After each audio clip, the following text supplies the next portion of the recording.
Well, I'll say hello, and that we're here today with Chris Steele from Still Austin. He is the CEO and founder, and it's super exciting that we have someone of your caliber here with us today, because you have firsthand everything.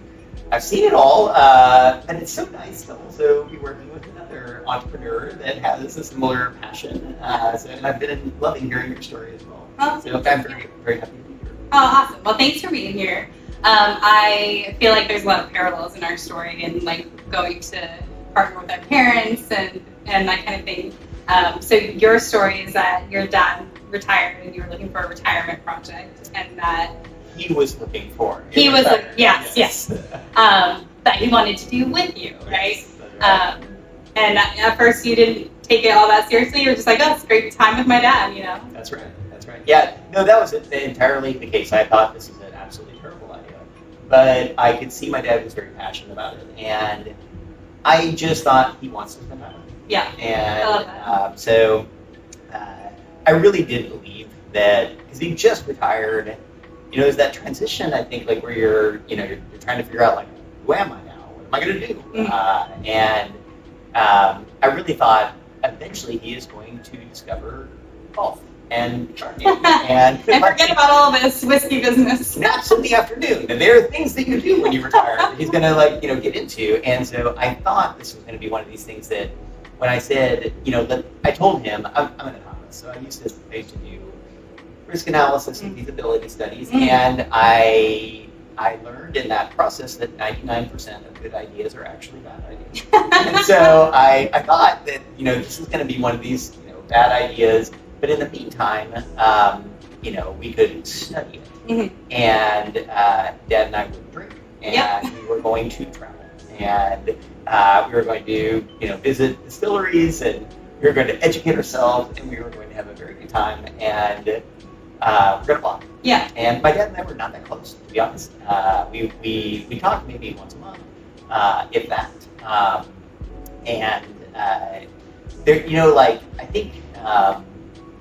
As I've gotten older, I wanted to have more of a relationship with my dad. There's also a lot of things that we needed to work on in our relationship to have an authentic relationship. And I will tell you, after a few whiskeys, you can get some shit off your chest. If you need to say something to your dad, my product will actually help. And it just really moved us from talking about business or kind of keeping it small talk to actually talking about things that we really need to talk about. And that is what actually, that was the unexpected, one of two unexpected things that happened to us. That and state laws in Texas changed. And just kind of in the middle of our little adventure of discovery. And so it's sometimes better to be lucky than smart. Yeah. And so we just kind of walked through a door, and at the right time, kind of got started. So, it's been really, really good though. My dad and I talk every single day. And I'm actually here because he had surgery, and I was like, I'm just gonna come work in the market. He's doing okay. Yeah. I'm gonna go work in the market for a couple of days. So he's moved here to Oregon. Oh, really? Yeah, he's living in Redmond. Oh, okay. He's loving it. He's loving it being up here. So. So anyway, I thought it's perfect, and lucky me, I got to meet you and be here tonight. So. Yeah, we were so excited when we got the email that you were coming yourself. So. Great. Yeah, oh, that's really cool. I love that whiskey is more than just a passion for a craft for you, and that it has this more personal meaning. I'm sure there's a lot of other stories out there like that as well. Yes, although a lot of it, there's something that's very special about whiskey making, because what I always loved was when I would taste something that I was like, wow, that is amazing, that's phenomenal. And I think we're right now in a kind of a special age in whiskey history, when there's more people that are interested than ever before. More people are discerning, and people want to drink the best. Yeah. And the process of learning about Texas is a very young region for whiskey making. I mean, we do a lot of study in cognac and Armagnac in France, to like learn a lot of their techniques. But those techniques are like, we studied at one distillery last year that it was the 753rd year of continuous production under the same family. Oh, wow. So these are very, very ancient techniques. And in Texas, we got a solid 20 years. Yeah. So we're very young. And so really, I think one of the most exciting things has been learning to elevate the quality of what we have in our region and make the best. And so I'm very, very proud of our team. And I think one of the things that Dad and I decided early on that was really, I think, a special part of what we do, everybody who works for us is a co-owner in the business. Oh, that's amazing. And one of the things that I think is very important, because whiskey brands last for a long time if they do things the right way. And in fact, we're now like working on our 100-year plan. We signed a 100-year lease. So we're going to be there for a while. Yeah. And so I'm not going beyond 100 years. Like someone else has to plan that. I won't be there for that. But the thing that I see is that you really have to have a very high level of ownership, pride, and everyone has to flex and show what we're capable of. And for us, that meant that everything needed to come from our region. We needed every person who works for our company to be a co-owner in it. And we needed to work with local Austin artists who paint all of our labels. And the subject of our labels is the people that we come from. And being able to humbly and with the best we possibly can do, tell the story of not just our terroir, but also the people that we come from. Yeah, I love that. There are a lot more distilleries, craft distilleries, and there has been this big movement towards being hyper local and the products that are being used, and I love that. And also too, you guys are influenced, and other people too, by the conditions of your environment too. And I know that you guys use a special process, which I forget the name of, but during your aging process, you guys are adding water. Is that right? That is correct. Yes. One of the techniques. So we have a person on our team, which I need to recognize first, Nancy Fraley. Nancy is terrific. She's amazing. And she was a ghost blender for a long time, largely unrecognized. And then I met her when we were kind of on our odyssey of learning about whiskey, and I was so impressed with her. I asked her if she would join our team, and she told me no. She was like, I'm not really interested in joining your team. And I was like, well, Nancy, would you, nothing like telling someone no, right? Nancy, would you be willing to consult with us? And she said, yes, I'll consult with you, but if what you're wanting to do is make something very high quality, it's going to be very difficult for you to do. And I can lay out what you need to do, but just know it won't be an easy path. And 37 months later, we opened the distillery. It took us 3 years to build it, just because of all the things that kind of had to be put in place. And one of the things that was really special about Nancy is that she has trained under a 10th generation cognac producer.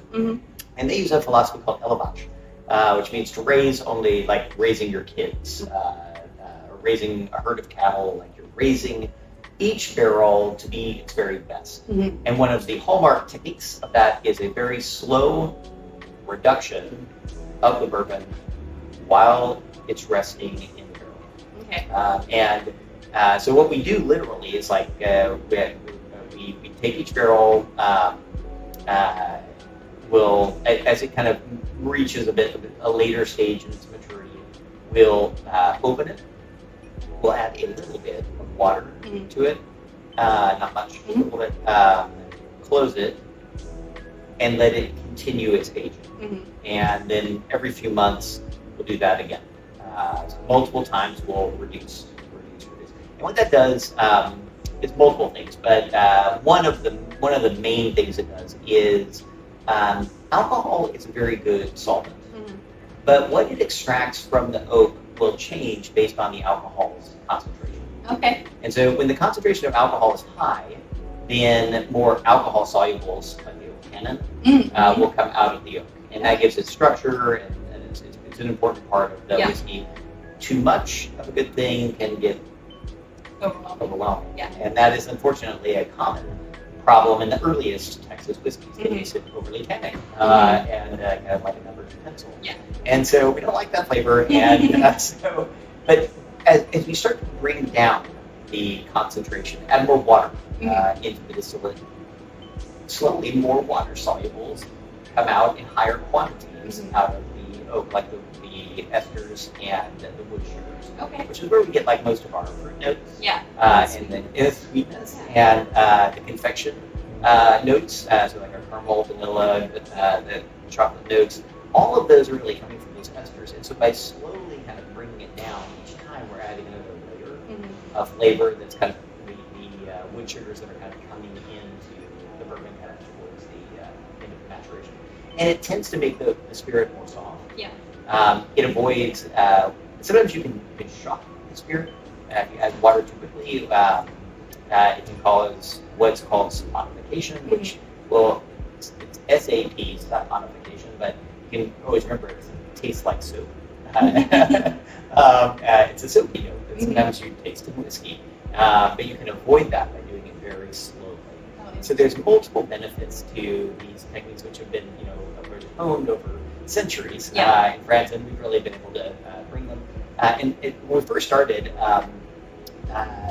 our team kind of struggled to see how could we actually do this at scale.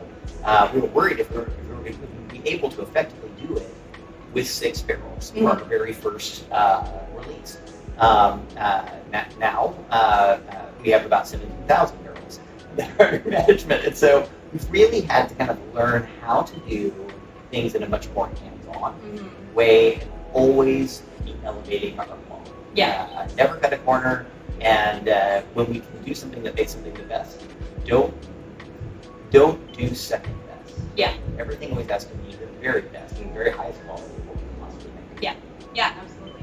I don't think I mentioned this since we started recording, but Still Austin is my personal favorite. I love the cask strength bourbon, and it feels so good. And I just stumbled upon it, but I absolutely love it, and I was able to do the tour at your distillery and found that I also really enjoy your rye, which I'm not typically, I don't describe myself as a bourbon drinker necessarily, because I do find sometimes that's a little too sweet, and yours is so smooth and drinkable without being overly sweet, and I really like that. And then the rye too, also, it didn't, it had that rye character, but it wasn't. It was very drinkable as well. I have a bottle of your spring release with the rabbit on the label. Yes, and I have a little kind of rabbit themed whiskey counter, I guess, behind my desk in my office, and so I have that. I love it. And I feel like there's so much between the crossover in our stories and the desire to always be improving and to, do the best that we can possibly do. And I feel so connected to your brand. I feel the same, even though we just met today, seeing what I've learned of your story. And can I just say how encouraging it is for you to have discovered us and to think so positively about what we're doing and feel that connection. It just makes me feel so much more special that I was able to be here tonight. Oh, that's awesome. I'm very, very happy to know you. Yeah, I'm happy to meet you too. And I am so excited to introduce your line here to our members of the hardware store. And it's going to be awesome. It's going to be great. I can't wait. Thanks so much.